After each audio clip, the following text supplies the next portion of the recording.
আজ আমার বাবার বাৎসরিক কাজ দেখতে দেখতে একটা বছর যে কিভাবে কেটে গেল বুঝতেই পারলাম না। ভেবেছিলাম এক রাত যে থাকবো, কিন্তু না, এতগুলো ডগিকে রেখে গিয়ে এক রাত থাকা বিশেষ করে গুড্ডিকে সম্ভব নয়। তাই গাড়ি করেই গেলাম, সদ্য গেছি সদ্য এসেছি। এখানে চণ্ডীপাঠ হচ্ছে বাবার এই জায়গাটাতে, আর এখানে হচ্ছে আমাদের বাৎসরিক যে শ্রাদ্ধের কাজ হয় সেই কাজই হচ্ছে।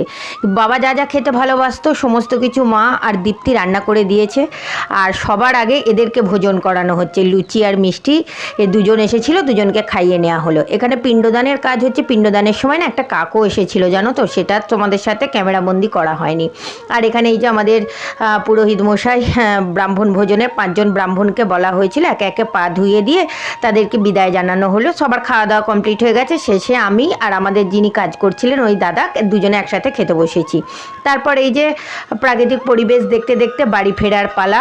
আর এই যে সূর্যও অস্ত যাচ্ছে আর আমরাও বাড়ি ফিরছি। তো আজকের ভিডিওটা এইটুকু।